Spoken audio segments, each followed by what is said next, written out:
1. And we are live. And if you've just watched Banged Up on Channel 4, there are multiple episodes.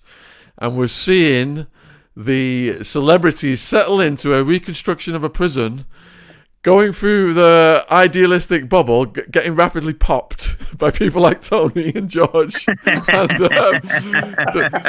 the way it ended, Tony, with you just that politician, the way you put it to him at the end there, I thought that was one of the best bits. Well, it's just you. When you're a normal working class person and all you're seeing in the news is that kids are getting stabbed, kids are joining gangs, the crime rate is going through the roof, and then you've got fucking MPs saying, oh, well, the prison system works. Well, it don't. You haven't got to be a rocket scientist to work that out.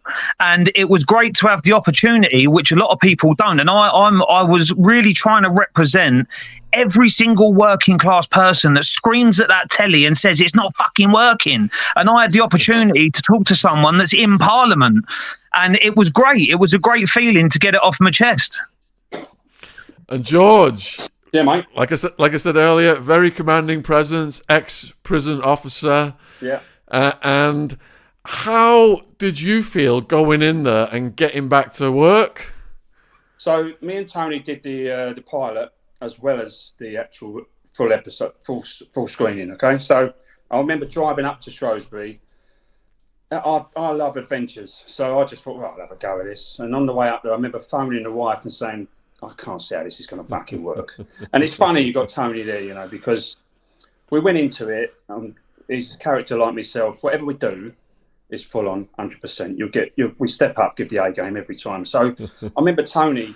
I was just about to shut his door, and it'd been about 5 hours into the pilot, and he went to me, you fucking screws are making me feel like I'm back doing my sentence again, being banged up proper.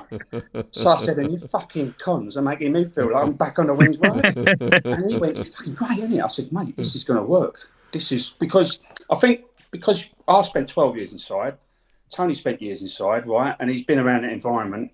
And so you don't know how to play at this lark. Yeah. You don't know fucking how to pretend. You know, that's why they were saying, Shine weren't sure of us at the beginning. They were saying, we want you to act how you really act. I said, look, I only know fucking one way. When you put me on a wing and you put a white shirt on me, I'm full on. And that's how you get me. I can't pretend. So none of it was pretend. It was scarily real, really. And the thing to really hit home, and I really want to make a point of this. What's that then, Dwayne?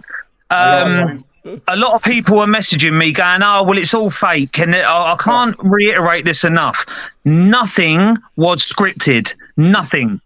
Everything happened as it happened, and it was filmed. The cameras were on 24 hours a day. So we weren't told you got to do this, you got to do that. Nothing was scripted. So because they wanted it to be as genuine an experience as possible. And I really felt that we achieved that. And watching it tonight, it blew all my expectations away. I think the editing was amazing. And I think you really get a sense of both sides, from the officer's perspective and from the inmates. We've got a really good question here from Matt, and Dwayne's just joined us, so I'll put this question to him first. Thanks for jumping on, Dwayne. So, what is the right level of violence a man should express in prison? How do you gain someone's respect and fear, but not have them see you as too unpredictable and unstable? How do you have the fear and keep the love? How would you answer that, Dwayne? Cool, blimey, that was a mouthful, wasn't it? How can I welcome, Dwayne. Digest some of that? Do a little bit of that again, please, Sean. So you know, like, these guys are coming in, and some people are getting in their faces, and they're like heart checking them. The viewer's saying, how forceful should you be? Really, can you go too far when you're trying to show that you can handle yourself? Yeah. Can it get to too much fear and then you lose the love? You just got to do your things, don't you? It's head to head. You can't go down. You got to have a straightener or do whatever you do, picking up whatever you got to survive. So more than likely, the majority of the time, it's all psychologically. So it's only the 5% or 3% that ever comes to something. So it's psychological. People find their way psychologically rather than physically. But then you got the 5% that sometimes it will, because two don't back down, but usually one will fall back, get down or lay down. If they don't, then it's getting dirty dancing. So Tony, what would you say then? How does it go? You get respect without them seeing you as being too unpredictable and unstable. You don't. In my view, you don't. It's if you're on a sentence of, I would say, over 6 months, I would say you're almost guaranteed at some time to have some form of confrontation, whether it's minor or major. What I will say is that the people that fake it get found out very, very quickly. So the people that come in and try to put that persona across that they're tough and that they're up for anything and they'll stab you and all this, but when it comes to that moment, you can see it in their eyes that they ain't about that life. And that's when they come unstuck. But if you're in a position in prison, you have to understand you're being watched all the time. There's no privacy. So if you have an argument in the cell and people are screaming, you can guarantee there's 20 people outside listening and looking through the flap and watching. So if you don't react accordingly, you're seen as being weak. So it don't matter whether it's over a tea bag, a Rizzler, someone's tried to say something about your family. You have got to hurt them so bad that not only that person knows, but the rest of the wing knows that if you're put in that position again, this is going to be the result. And that's the reality of prison. All right, Chet, can you hear us? Yes. Right. How are you, Chet? I'm all good, yeah? What it is, yeah, I'll be home in 10 minutes, yeah? I'll be home in 10 minutes, yeah? I know, yes, I'm driving, yeah? I'll be 10 minutes, but I'm like, I'm on the Zoom, yeah? Let the other boys talk first, and let me get home, yeah? And then I'll put my... All right, we'll see you soon, Chet. Cheers. All right, George, so when a situation kicks off like that then, where someone's getting intimidated, like, what is the point where you step in? You don't have to always step in. You just have to make your presence felt. And if you're not a mug screw, I feel funny saying it with the lads, but I sort of carried quite a bit of respect where I worked in Belmarsh and hopefully on the programme, you know. So sort of thing where I was make myself present, you don't tend to have to step in all the time. You know, the fights in prison, they're not like fucking fights on a, you know, in fucking some high street on a Friday night where it's you fancy it, yeah.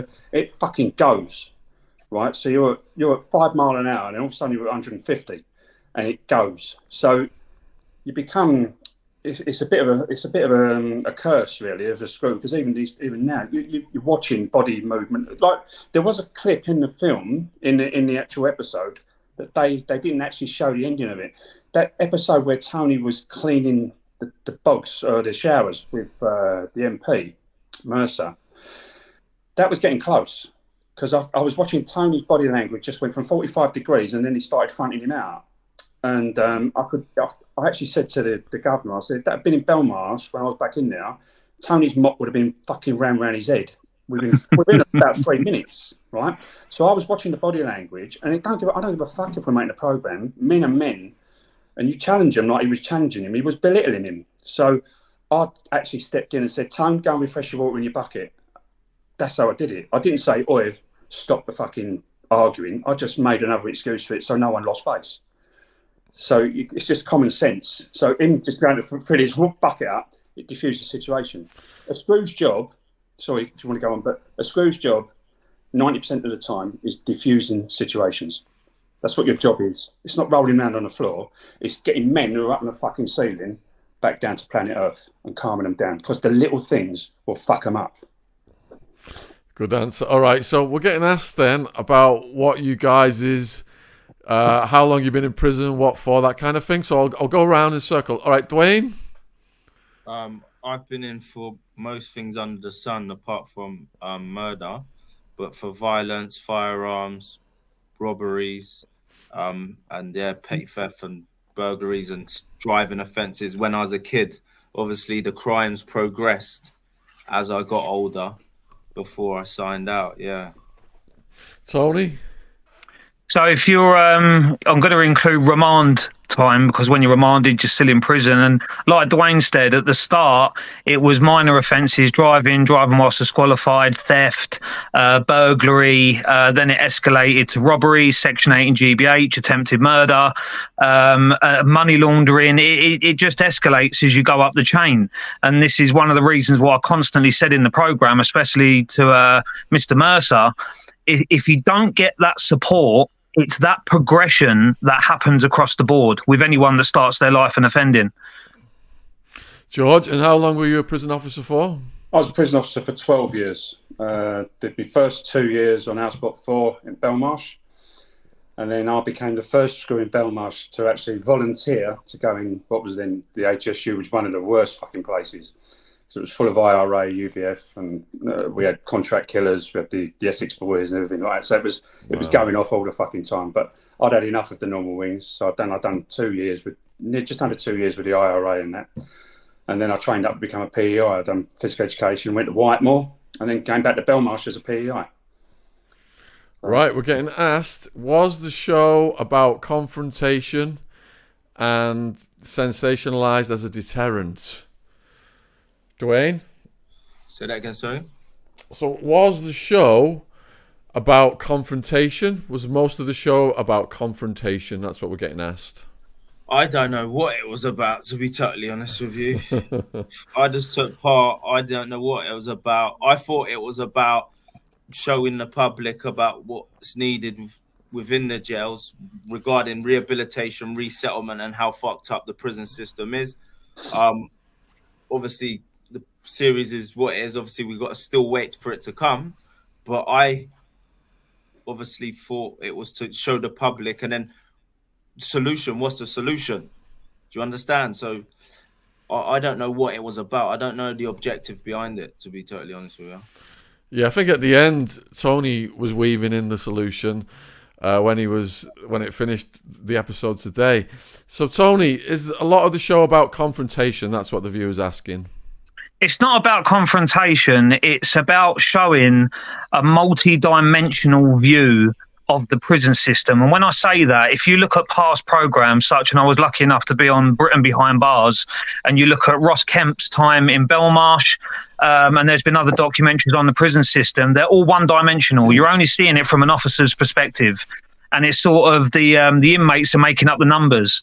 And the aim of this program was to show the public what happens across the board, what happens behind the cell door, what happens in the communal areas, in the gym, because no other program has shown that. It's a world first. It's never been done before. And I honestly believe that a lot of the British viewers that had a perception of the prison system, once they see all 4 episodes, I believe that perception will change, because you're being shown warts and all what the prison system is like and what needs to be fixed to improve it. Because at the moment, it's just a carousel of violence, of being a breeding ground for criminals, and it's not going to get better. It's going to get worse. And even if you put this question to George, he will tell you himself, over the last 12 years, it has got consistently worse. Now, when something gets worse, something's wrong, because if it wasn't getting worse, it'd be getting better, and it's not.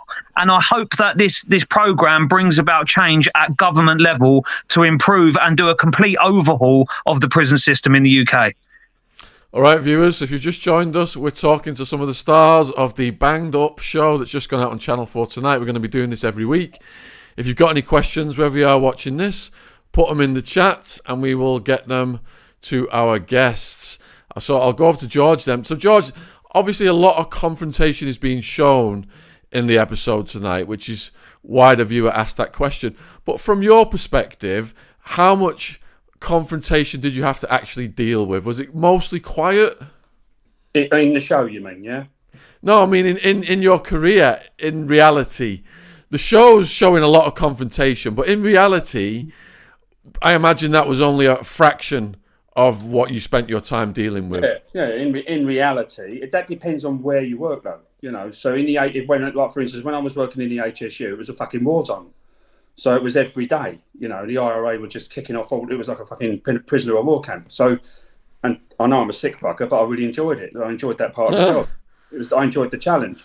I enjoyed working with Bronson and people like that. The more challenging it was, the better it was for me. I think it made me a better officer. But if you say what the show's about, to me, as a screw who watches these men, right, and the reason I'm the type of screw I am, is the geezers come in, and I'm from the same area as them. Right? I'm from the same upbringing, right? And I've actually opened many a fucking door and gone, fuck me, what are you doing here? So I've got many mates from Bermondsey and all sorts who I've banged up, right? So they're stripped. To me, they're stripped of them, really, of their manhood. They get every fucking choice taken out of their life, right? So you want to talk about choice, right, and about violence and whatever.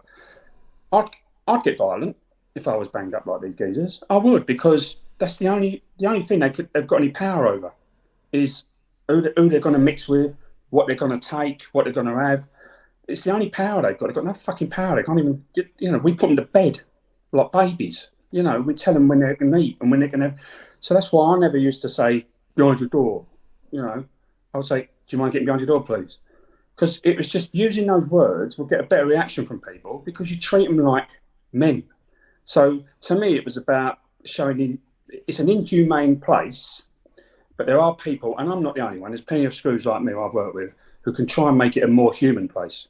And you'll see fucking great acts of kindness in this programme, hopefully, and in prison. There's great acts of kindness, just as many as there are fucking acts of violence, if not more acts of kindness. So in real Belmarsh days, on a normal wing, no, it wasn't like this. But when it goes, it goes. You've got to, really, as we say, we're one of the few groups of people who run towards violence when it's going off. We don't run away. We have to run towards it, and we don't know what's waiting for us when we get there. It's fucking weird. It fucks you up. Let me just clarify something for the viewers, because Jen was unclear about this as well. All of the prisoners in Banged Up that you saw tonight, they're not serving prisoners. I know it was that realistic. You thought they were serving prisoners. They are prisoners who have been released. Well, some of them on license. Some are on license. Seven of them have been on our podcast, and George hopefully is going to come on the podcast soon. So Dwayne, let me get the next question over to you. It's from Matt. Yeah. Soldiers often speak on how they become addicted to fear and adrenaline in war. Does living on a wing create this same battle mode euphoria? Yeah, I think it does. It's inside you. But I think once you're on a wing or wherever you're living, for myself, the pecking order's there. The people that control the wing are there, so everyone knows where everyone stands. But at the same time, you're always in that mode. I think when you're in jail, even the experience the other month in there, I ain't been in jail for nearly 10 years now, right? It's a long time, but I felt on tense and ready if people are mugging me off behind my back, because I've minimized the risk being out here because I've had a choice. I don't put myself around certain people. So in there, I didn't know who I was around, and I actually felt a bit, I was in that mode, eating my porridge and thinking, is this guy mugging me off or what? And I think 10 days was just enough. Yeah. Trust me. So if that answers the question, yeah, I was in fight and flight all the time. Yeah, because I met Chet the day he got out, man, and he was like up here. He was ready to go. All right, Tony, do you want me to read the question again, or have you got it? No, what was it again? Soldiers often speak on how they become addicted to fear and adrenaline in war. Does living on a wing create the same battle mode euphoria? So, if you're a soldier, you're in a routine, the same as prison. But the difference is that you've got outlets for your aggression in what they do in training. In prison, if you go back to the era of the craze in the 50s and 60s, you would go into a prison gym and there'd be a boxing bag hanging on the wall. And some bright spark said, we don't want boxing bags in or mitts, boxing mitts or boxing rings in prisons anymore because it incites violence. Now, this is the kind of logic that I'm so against, because now there's no outlet for it. So now the punching bag becomes your cellmate. That's the outlet, or whoever gets mouthy on the wing. You've got to understand, if you imagine, if you're outside and say you get a bit of bad news, so one of your loved ones have died, what do? You grieve. You go to a quiet place, you have your loved ones around you, you relax and you sort of come to terms with it in your own way. Now take that same scenario in prison. You've still got little dickheads coming to your cell going, you got any sugar, mate? You got anything? And your mum or your dad's just died. That aggression is going to come out, and that is when it becomes extremely volatile, and there's nowhere to hide. There's no quiet places. There's no nothing. And half the people you see in there, you don't know. And like Dwayne said, you don't know what they're in for. You could have a geezer walk in your cell and he's a nonce, and he's asked to be put into normal circulation in the prison. So you don't know who you're talking to. So that is why prison for me is so volatile. Each individual has their own problems. And if you catch that person in the wrong frame of mind at the wrong moment, it's going to go off. And there's no stopping that. George, did you become addicted to the fear and adrenaline? Of restraining everyone.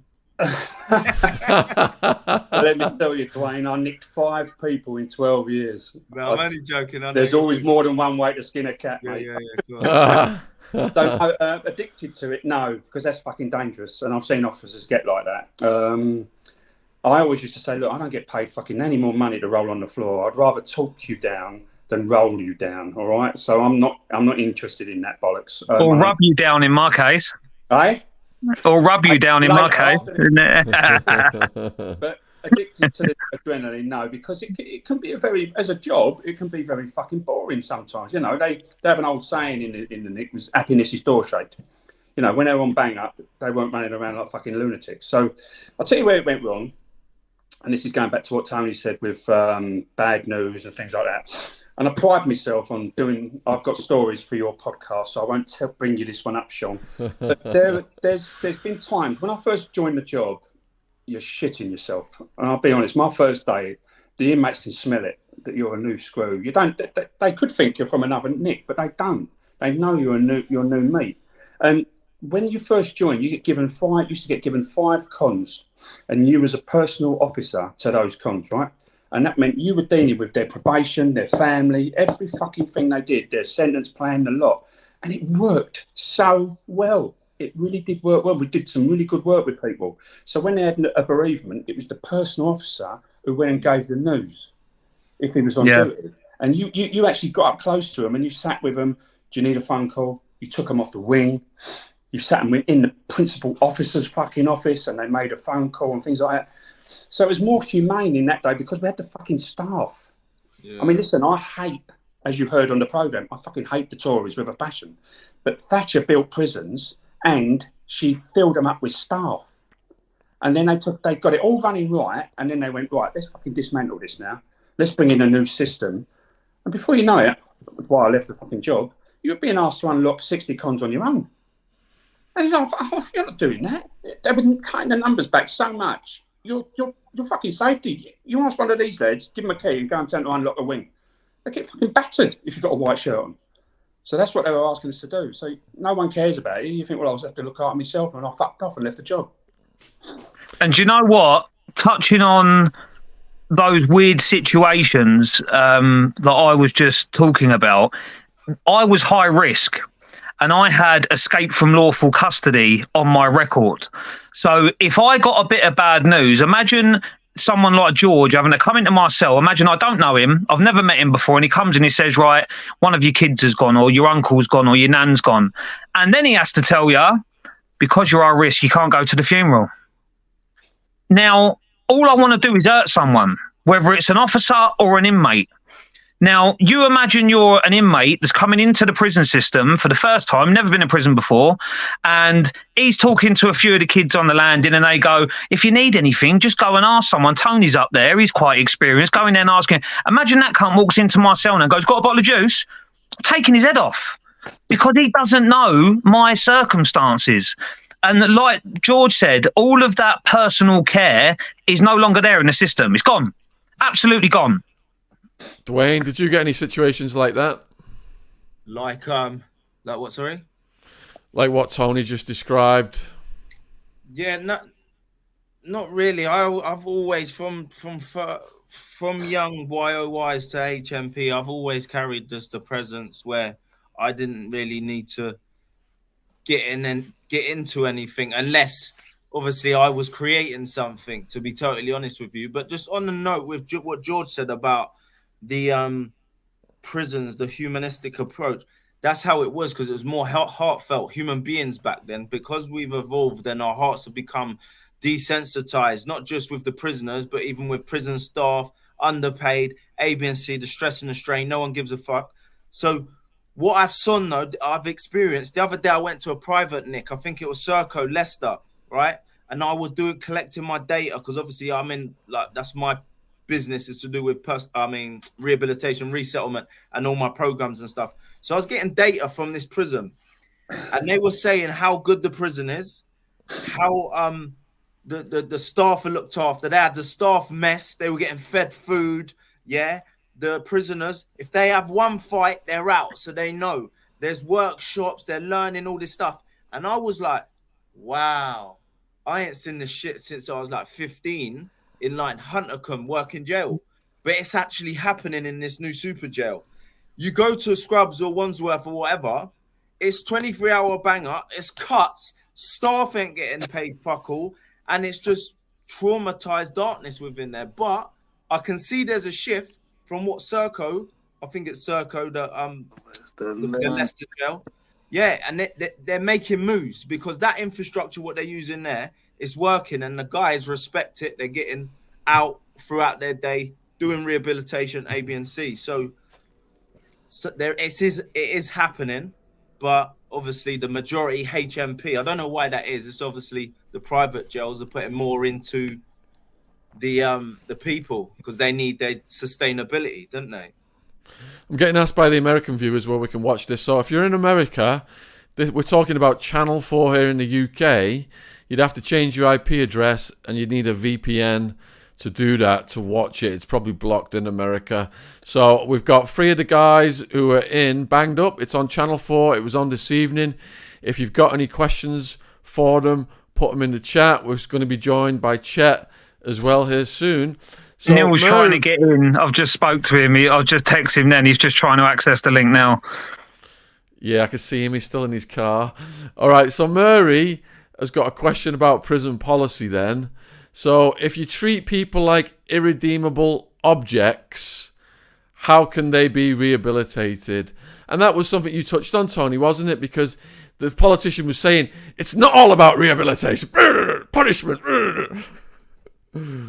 Well, it is. People look at his attitude. It was victims, victims, victims. And yes, victims deserve justice. If you break the law, you deserve to be punished. That's the way our democracy works. That's the reason why we live such a comfortable life in the UK and relatively safe. But if these people are sent to prison and they're not rehabilitated, they're only going to come out and create more victims and then come back in and then more victims.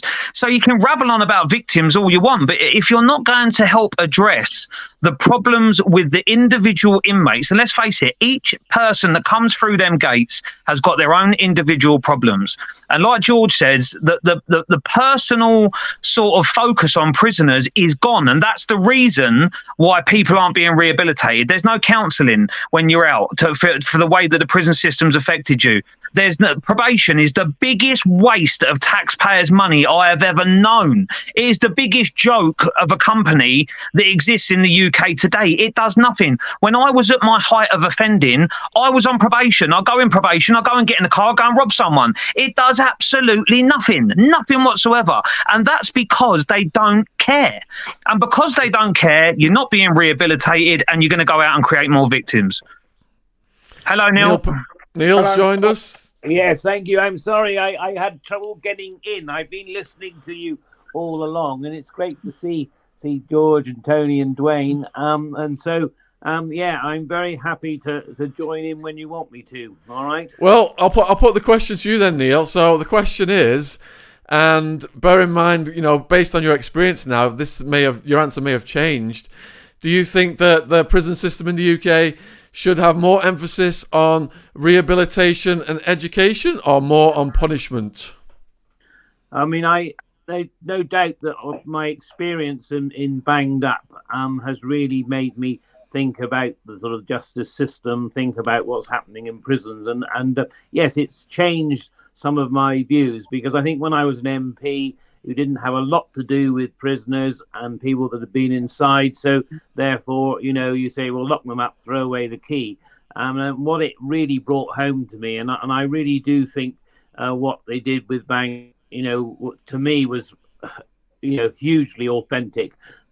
And it brought home to me that we are not, we're not treating the prisoners right. We're not rehabilitating them. We're not, the education courses we're doing aren't worth anything when you go out.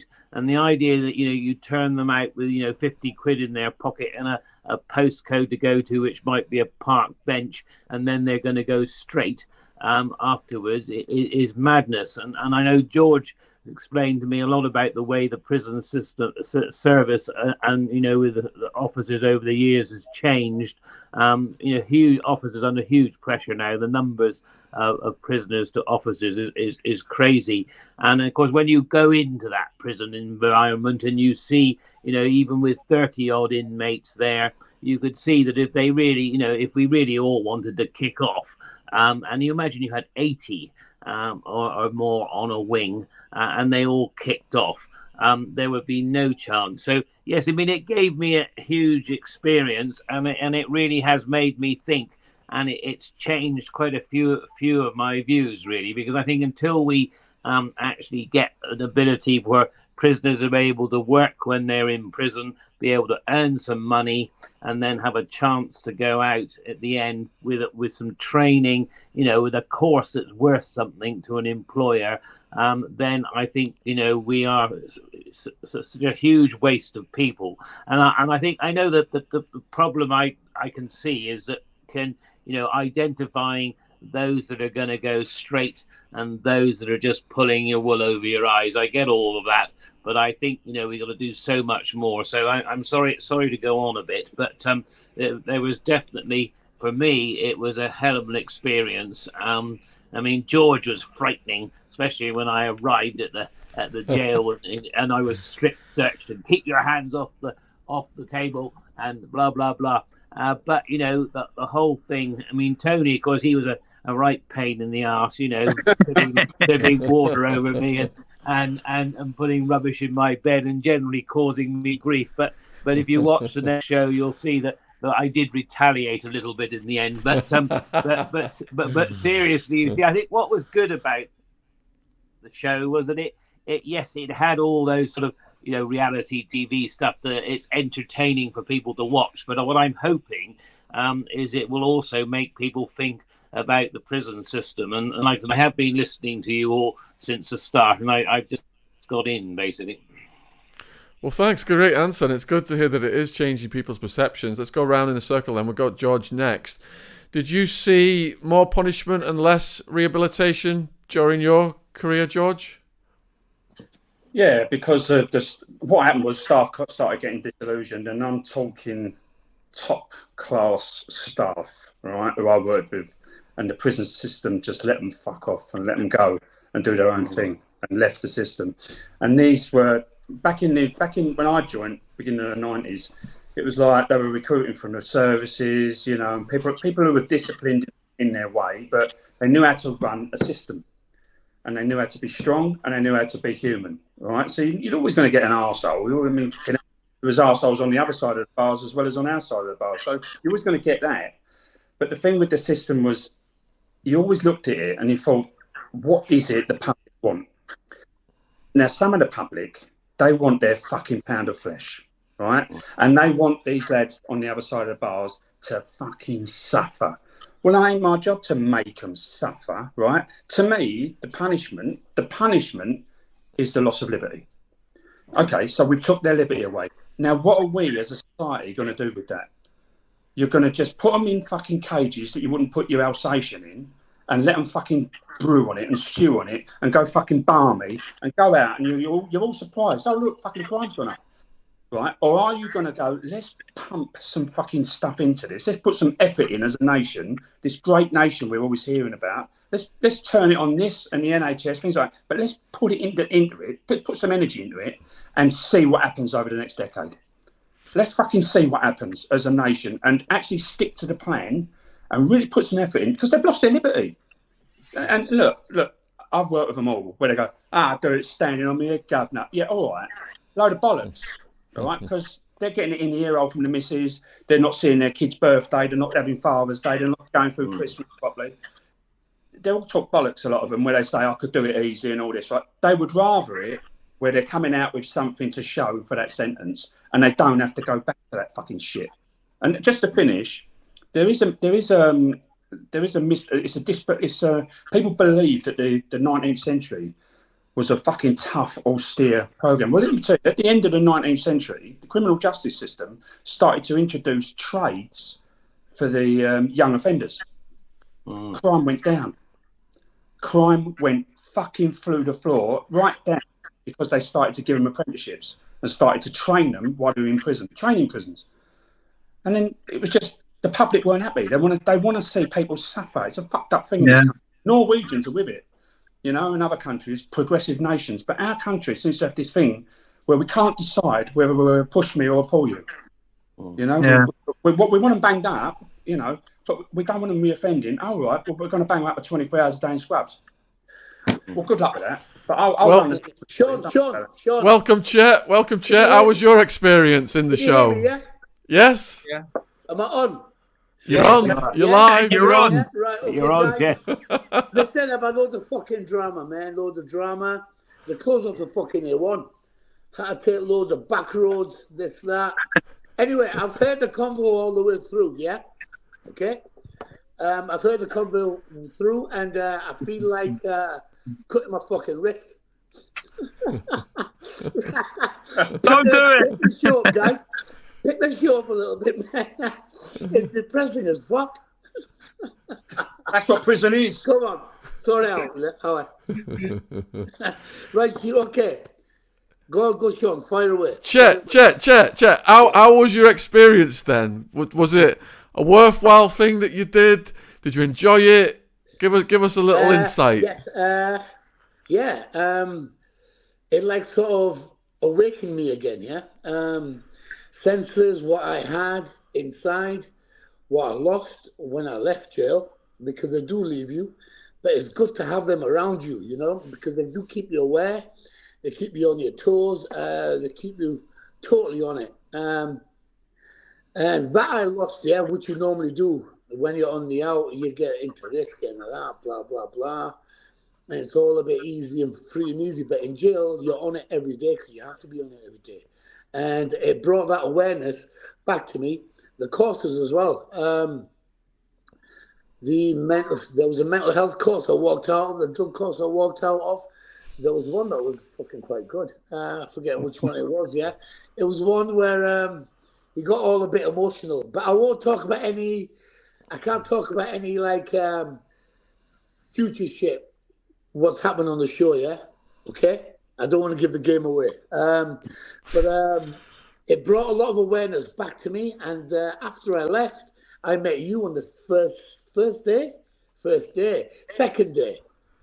And I was like, my head was in another place, wasn't it, John? You know it, yeah? My girlfriend... You were ready to go, man. You were like that, ready to go. Yeah, totally on it. It took me 2 weeks to decompress. Yeah, I had that. And it's like Tim and Tom, the directors, when we went in, one of the things they said to all of us is that we want all of you to get your jail heads back on. And what they mean by that is to sort of resort back to that mentality of when we was banged up. And you have to understand, I haven't been in any trouble since 2011. And I've been doing documentaries and lots of other stuff with television. And for me to resort back to that mentality, that was difficult enough, but it was even more difficult to then go back to normal when I come out. And it took me a good while to calm down and go back to being me. How was decompressing, Dwayne? Yeah. For me, I was more held, reserving myself back, to be totally honest with you, because if I was my old character, I'd doing certain things and yeah, it'd have probably been a bit of a pickle in there. So I thought it was best me just come in and out with a bit of banter, but that's it, because I wouldn't want to open up the door to myself again. So I just kind of just held it back and just plopped in and out with a bit of banter and stuff with the people, but I didn't go there. Yeah, I didn't go there. Did you have I'm sorry to cut in, Neil? Sean. Sorry to cut in, Sean. I'm sorry, Dwayne. I've just had a call coming from work. I've got to shoot out to work. I do apologise. Right. Next week I will be on for the full show, but I'm on call. I've got to go and rob someone. I've got to go and rob someone. That's what it is. But I've got to go out and save someone on the motorway. So I do apologise. But next week I will be here. But thank you for everyone that's tuned in. I hope you all enjoyed the show. It's lovely to see you all, boys. And I hope the rest of the podcast is entertaining for everyone. Thank you. Yeah, thank you. Did you have decompression, Neil? Yes. Sue, my wife, said, you need to sort of calm down a bit, really, and she's always telling me to do that when I get worked up. But it took me several days, really, and I think, I was sort of, I had excitement still in me, I had emotions still in me. I left an emotional wreck the show because. Or the whole thing, because it's not really a show, because you really felt you were in prison, and we went through restorative justice at the end, and of course I had to go back through what happened in Parliament and the effect that I'd had on my wife, on Sue and others, and so the whole thing was, it was so real for me, and I would say to Tony, he's gone now, isn't he? But he reverted to type very well, I think, and so did George. I think it was.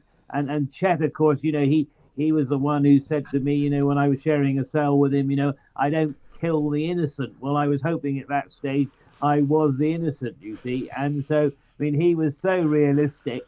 He showed me these weapons that you make in prison, one out of a toothbrush, which I won't describe over the podcast because it's indescribable, and one made from a tuna tin cover. But, all of these things and of course, all the people, I met while I was in prison, they were people like I'd never met in my life before. And so, you had a sort of a whole crash course of prison, which sort of permeated out through me, and it's definitely, I can say this in all honesty, I'll remember it for the whole of my life, because it's such an experience. Some of it terrifying, some of it really moving, and just really making you look at what the prison system is like, and how overcrowded it is, and all of these things. And of course, I was in there for 5-6 days, and I knew I was going to come out again, right? So, but you imagine if you're in there for years, you must lose all hope, and you must, become incarcerated, you become institutionalized, all of these things, they're catchphrases, but when you're in there, you could catch it. So all of that, as I came out, it took me a while to and of course that's why I've tried to keep in contact with everybody since, Chet and everybody, and George has been down, and Dwayne is coming down, because they come to the farm, and I want to sort of see them in my own environment, but I want to also keep in touch as well. So that's how I decompress. But Sue definitely thought I was very wound up when I came out, and of course, as Howie, the psychologist, told us it would take us a while, and he was right. And of course, George, he's got you've got the direct experience of running, a prison and being there, because I considered you the chief guard, even though you perhaps weren't the chief guard. As far as I was concerned, I gave you that role, you see. Did you go decompress, George? I knew it was going to happen, so I don't know if Neil remembers, but I did try to impart on the lads as I was processing them out of prison. I said to them, everything is going to sound louder. I said, your senses are going to be sharper. I said, you're walking along, even though it's fucking blue water or something, you'll just be fucking heads everywhere. You'll be like a wild animal.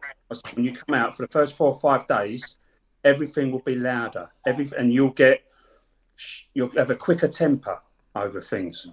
So that's the thing, you see. So when I'm talking to someone, I'm trying to help someone today, and I've tried to say to her, people don't understand that the women at home are doing a fucking sentence as well.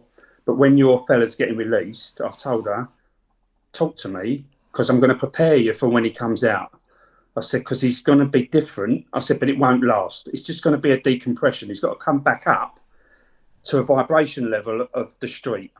At the moment, they're like the lads, where they were, where Neil went.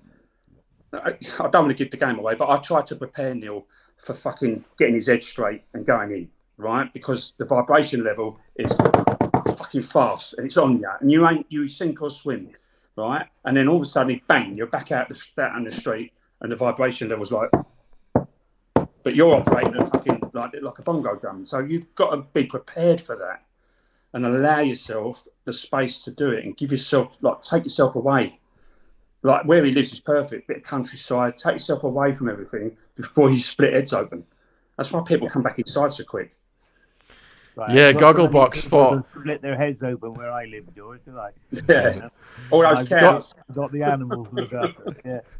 Gogglebox was talking like he thought he was going to bring the whole prison to his vibration. We were like, oh no. lovely fella, but he went in with the wrong attitude. Yeah, a lovely fella. Sure, he thought he was going to do the business on that one, yeah? He doesn't really know it. No. He meets right. Oh, do you know what it is? He's got a boxing gym. He's an excellent geezer. I love it a bit. He's really cool. We had a good talk. Yeah. But these people on the out think they can do it on the in. You can't do it on the in. You've got to be there for a while to do it on the in. George, you know, Dwayne, guys, you know all this shit, yeah? You need that experience to, like, control on the in. You can't just walk in on your first day and take over us lot, yeah? That ain't going to happen. Well, you don't know this, but it got off to like, we were sitting in reception, and we were being told when they're pulling up with their motor and whatever. And Jax, the other young screw with the tattoos, he was outside when his car had pulled up, and then Jax came in, and he went to me.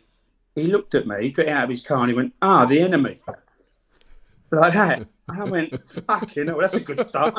Calling us the enemy, they ain't even fucking met us yet. But the public have got this fucking Shawshank Redemption heads on. They think it's black and white, and you're the enemy, we're the fucking cons, and they soon have to learn a whole new way of life. Your way of life does not exist anymore. Your choices are gone, so you better fucking hook your mind into this sharpish, or you're going to drown. Yep. Dwayne, if you could have gave Gogglebox some advice before he came in, what would you have told him? Told him just to be easy, innit? Just be yourself and work his way through the dynamics, because you gotta come in and be the observer. Don't even participate. Less is more, minimal. The more familiar you get, the more you're opening your door. It's about not getting familiar with people.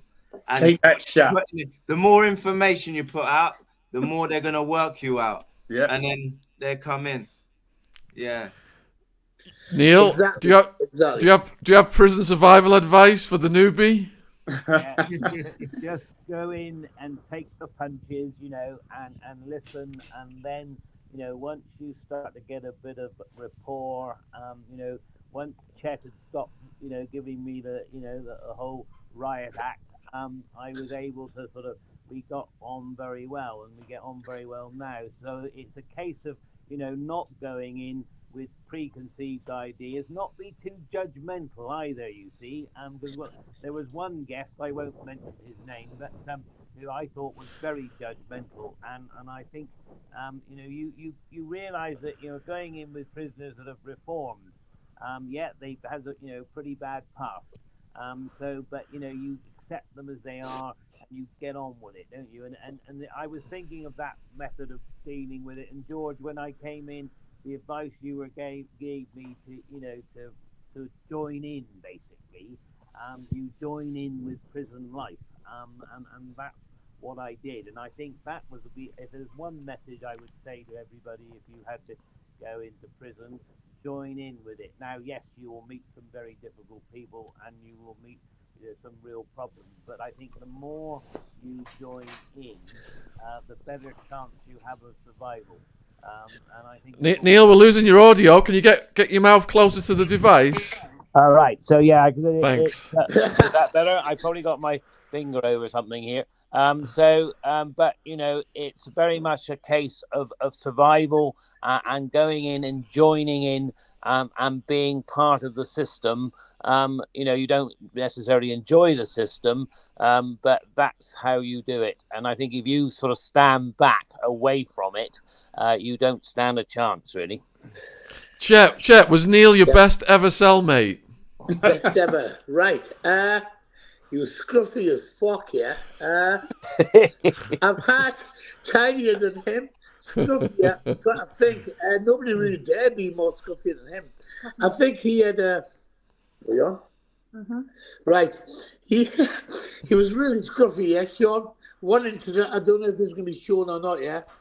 He came in, this was mid-afternoon, lock up, bang up, came in, took off his socks, put them on the table where we eat the food. Okay. I just looked and I went, what the fuck? And he went, what? I went, socks on the fucking table. You fucking kidding me here? I went, you don't do that. I went, you don't put socks on the fucking table. Dwayne, you know about that. We've had this convo. He said, what? What the fuck did he do? That's a stabbing offense. Right, but I told me all these fucking things, yeah. You don't put socks on next man's fucking table where he eats. No, you don't do that. No, I got the message, Chet. Don't worry. Yeah, even though that table is not ours, it is ours. That's our little house. That's where we live. That's our little fucking area where we are. Wow, that's our little place here where we can stick things up. That's our little home. And when somebody violates that area, we take it. Serious the fuck. Yeah? Serious we got quite a deep question here for George. Oh, for me, right? Yeah, will society ever accept that some part of our nature will always desire to be dark, cruel and aggressive, perhaps even evil? Instead of shunning this part, might we study it instead? Wow. I think honestly that when in my service as an officer, we used to far more than we do now, and that's the gripping thing as an officer is that look, the system wasn't perfect in the 90s, right? But it was more progressive. More money was thrown at it in the mid 90s, and more specialists were involved. And even that goes for I've seen officers progress into psychology and things like that. So more time was spent on studying that. I'm a great believer that with every light there comes a dark. We've all got a dark side and it all comes out in pressure. Prison is a pressure place, right? All it is a mirror of society, but under a fucking really, really powerful microscope. And then they pour loads of testosterone on it. And that's what happens. So you're going to get tension, you're going to get pressure. You're not going to undo human or mankind, but surely, as one of the top 5, 6 nations on this fucking planet, we can do better. We can do better. We've got it in us as a nation to do better than just fucking sling men in places where you would not sling. If I slung my dog in that for 23 hours, I would be nicked for animal cruelty, right? So as a nation, we are dealing with still, I don't give a fuck. All right, they've got victims. The victims have been served by the criminal justice system by the sentences handed down. It's what we do with the sentences then. Do we just fucking, we bow to the red meat Daily Mail fucking crowd who say, fuck them all, let them fucking suffer? Or do we actually become more civilised and step up as a nation? So it's a frustrating job. It's a frustrating job but then you have it within your power to make individuals' days better. And Chet got a bit of that when I was in there, and he knows that. So with the gym and things like that, you have it within your power for little acts of kindness to make time better for people. And just sorry to go on, but just on the cell thing, which Chet was saying, as officers, when you unlock, you look at cells. And when you've got a cell like Chet's, which is fucking spotless, or Kevin Lane's, right, and spotless, you know that man can handle his bird. clean cell, clean mind. What are you trying to say? Marcel was a chip. Yeah, you were. Dwayne. I never I've seen yours. I've seen yours after fucking Neil. Yeah? file. After you and Neil, I've seen it. No, that wasn't mine. That wasn't mine. That wasn't Don't mine. ask me. That wasn't part of the show. Anyway, I've they seen- destroyed my I've seen cell over the cells in whole. Belmarsh. You could eat your fucking dinner off the floor. And then geezers were sitting outside reading reading the Financial Times and doing the stock market, and they were fucking switched on and doing their bird the right way. They never got dragged in. All the old timers, they all know how to do it, and that's why Chet. It's up here. You keep yourself tidy, keep your mind tidy. Yes, exactly. Dwayne. Exactly, George. Exactly. Keep yourself tidy and your mind tidy. Absolutely. Body as well. You got to train, clean your cell, and everything else just falls in place. Everything else falls in place. Dwayne, you rehabilitated yourself in prison. Was that due to the services offered, or was that something internal you did yourself? Yeah. That was internal. Did it myself. Obviously, I was in the criminal justice system for 17 years, in and out from the age of 13 to 29 years old. All the programs that I've come across throughout my 17 years, it's all the same bullshit. It's the cherry on the cake. They're not looking at the bottom of the dough of the trauma, and the most of the 88,000 prisoners are probably all victims themselves, victims of trauma that haven't been dealt with, and it hasn't been addressed. So that's been a driving force to their substance misuse and offending behavior. It's not rocket science, it's fucking psychology and science, but it's like they're not providing the right intervention, the right services within the jail to reach the people, to obviously for the rehabilitation to take place. They're pussyfooting around with these programs, TSP and all that. Thinking skills are, if you walked in a bar and you see your missus there, and all this crap, yeah, it's just nonsense. And you're thinking to yourself, wait there, they know how to do it, and there's multiple rehabilitation, resettlement companies out here that are doing amazing jobs, including myself, not blowing my own trumpet. But we have methodologies that have worked and proven, yeah, and it's scientifically proven. So why are you going to use something? And why are you going to use people to train people that haven't gone through it themselves? Don't make sense. Don't make sense. Neil, you're getting asked, what was the point of the program, and did you think it was a social experiment kind of thing? I think the point of the program was to sort of give you a real taste of prison, and I think the point also is to, I hope at the end of the program, to be able to sort of concentrate on what we do with prison and prisoners in the future. So I think it was sort of, there was a sort of, if you like, the entertainment and the ordeal part of it, because it was an ordeal. But there was also, you see, we did quite a lot of stuff at the end where we actually talk about some solutions and things.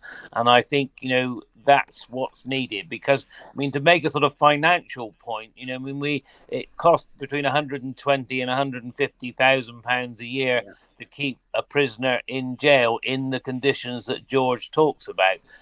So, for goodness sake, if we could actually perhaps spend a bit more on the individual prisoner, but then actually they don't come back again, then in the end, believe it or not, putting my financial hat on, we'd probably save money as well. So I think, for me, it was a hell of an experience. And I think it was well done to George and the prison officers who, used to let the prisoners, ex-cons, go halfway up the wall and then bring them down, but you didn't sort of try and bring them down immediately. And I sort of watched all of this, fascinated by it, really, if not terrified on occasions. And then, like I said, but I think there is a real point to this program, and I hope, like I said, when it's all finished, that it will, it will get people to think, and to get politicians really to think about our prison system. We've got 10 minutes left, viewers, so get your final questions in now. 10 minutes left, get your questions in. Can I say something, yeah? Right, okay. On our case, on my last case, the first case, Interpol were involved. That cost them millions, On my second case, I was told it cost them over 5 million to bring 4 of us to court, yeah? If they just gave us a £500,000 each, we would have stopped. We would have stopped, yeah? I think that So might listen, be rewarding. no, that's saving, Neil. Think about this one. That's saving them a lot of money, yeah?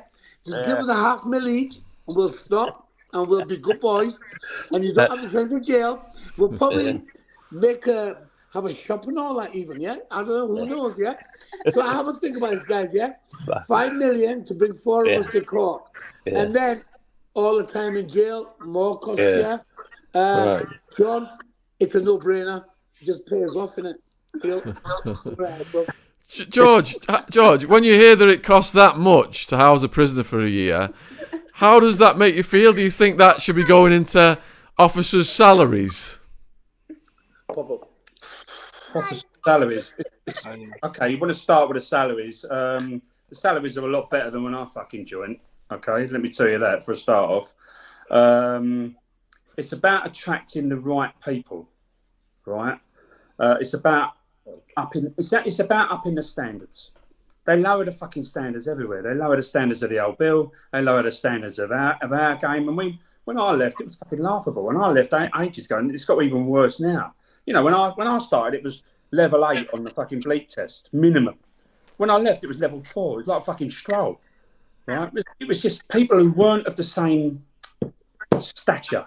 Do you know what I mean? Who could handle the pressure, and it's enormous fucking pressure you're under every day, with a laugh, with a smile, with humanity. Still don't let it affect you in that way. So the money, everyone wants more money, don't they? Fucking hell. I'm not saying it won't attract more people, but will it attract the right people? I think you've got to change the recruiting system. You've got to up your standards, and if you've got to pay them more, then pay them more, but make the job where you're achieving something. Not fucking, like Dwayne's just said. Dwayne was spot on there, where he said about, it's really a numbers game, right? It's about, I'll give you for instance. So government came in, new Labour came in fucking 97. Don't get me wrong, I voted for the fuck. But so they came, and all of a sudden, do you know what they done?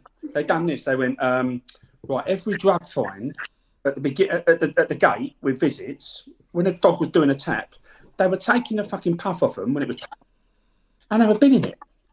Now they used to nick them, right? So that was a drug find. So fucking hell, that's good. Like drug find here, drug find there, drug find there, right? Hiding it on the babies and whatever, you'd find a drug find. Do you know why? So the fucking Home Secretary could stand up in Parliament and say, drugs are down in prison because the drug fines are down. They fucking weren't down. Yeah. They changed the tactics. They also started saying, right, slip notes. We had slip notes under the fucking doors of the inmates. You're about to be searched. Guess what? We never found anything. There must be less drugs. It's all a numbers game. People. So Dwayne's right. So Dwayne's fighting uphill, trying to get good courses in prison that actually fucking work. Where all it is you're a mate of someone and you've got a fucking company, and someone in the Home Office is earning, getting backhanders. And we know it goes for a tick box. Exactly. It's a tick box exercise. So as an officer, you go in, and that's why I was the type of officer I was. I'm here to run a fucking system. I'm going to be as human as I can with it and make your day as good as I can. I'm not here to make your time in prison shit. I'm here to be a professional and do the job. I'm not here to give people a pound of flesh. And be a human. That's what I was. So that's how I done it. I thought, I can't change the fucking system, but I ain't going to let the system change me. Dwayne, you're getting asked whether any of the drug or alcohol programs helped you. Only when I got to co-facilitate. But yeah, there was Westminster Drug Project. Yeah, that's when my transition happened, and they allowed me the space to facilitate the program. So it did help me because it helped me step into my greatness and then do the work that I was doing. So yeah, Westminster Drug Project, they let me have the platform whilst I was a prisoner to then facilitate the program. So yeah, I would say so too.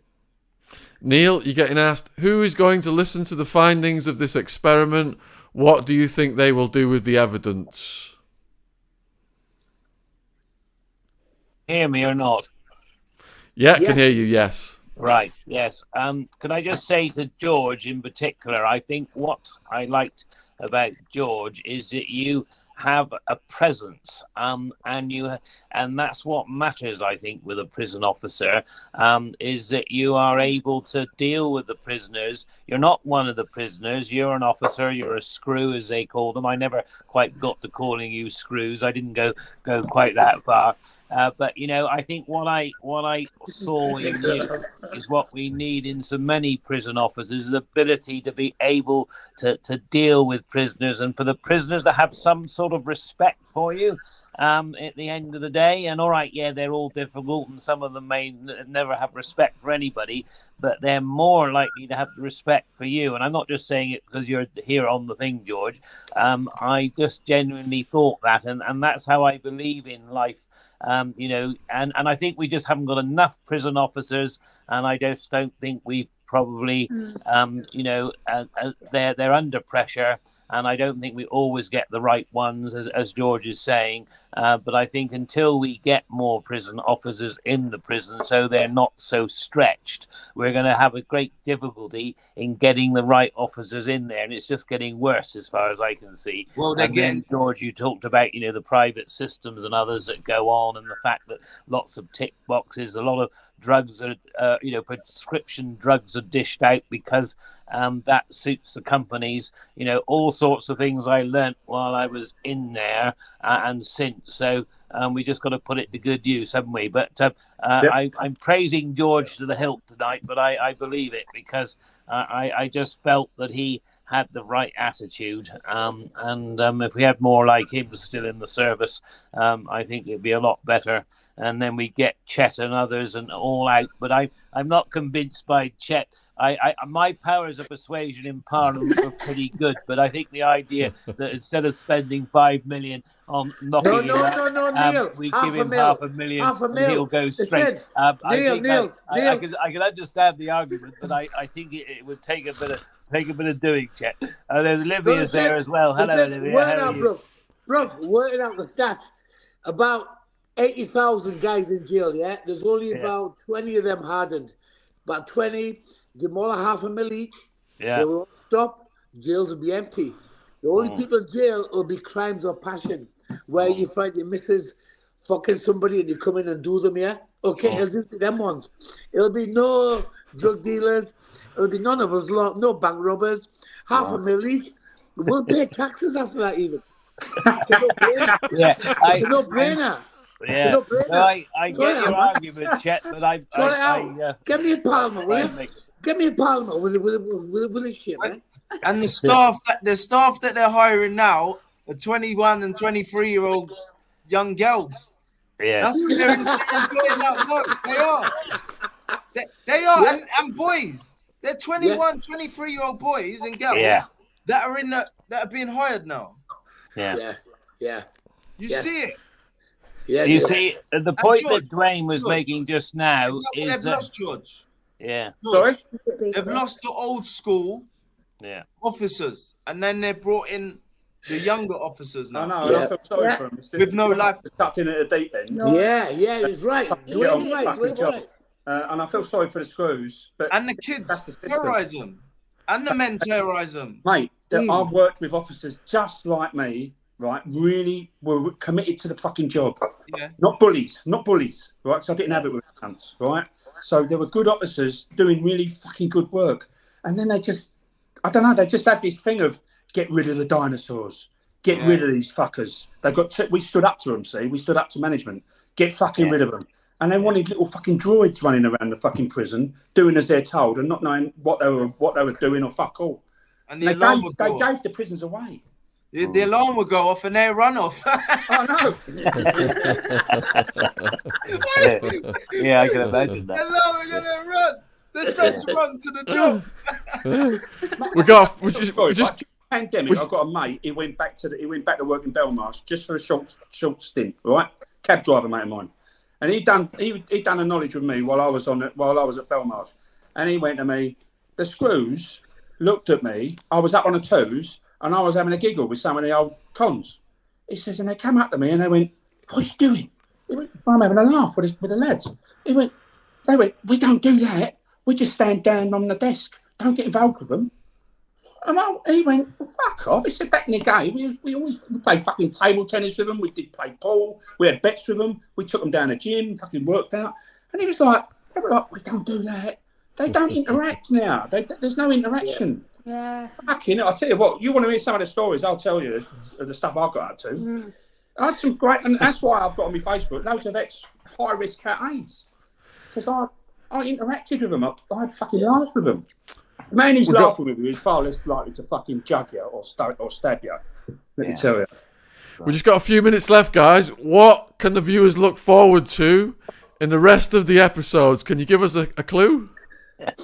Well, shall I say there's going to be some entertainment? Tony did quite a few things to me along the way, so that's going to come out probably in the next episode. I'm not going to tell you.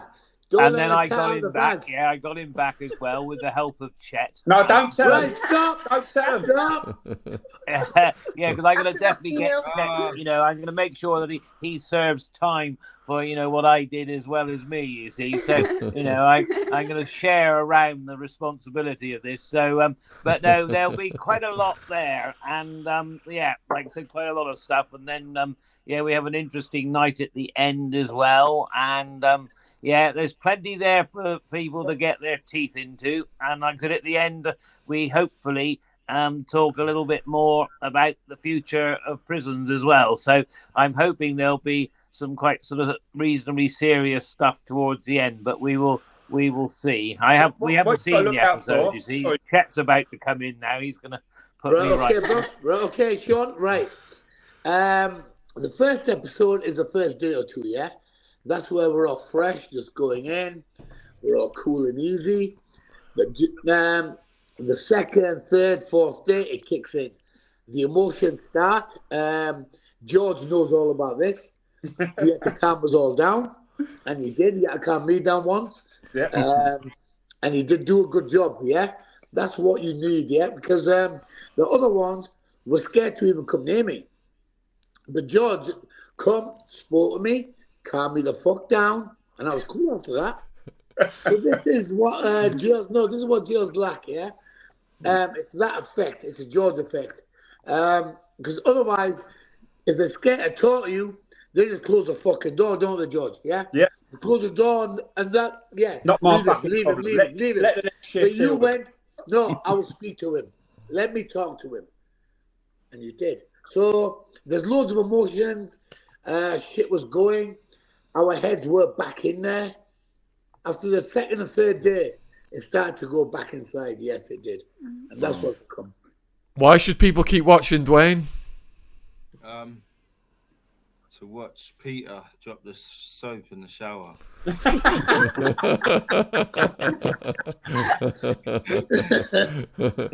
On that note, thank you, viewers, for all your questions. We're going to be back next week. Check Chet's book out, available worldwide. It's brilliant. And all the viewers, all the guest links are in the description box below the video. Please check out and support their work. Huge thank you, guys, for spending time with us this evening. And thank you, viewers, for all your questions. Hope to see some of you next week. So cheers. Take care out there, wherever you are in the world. Thanks for watching.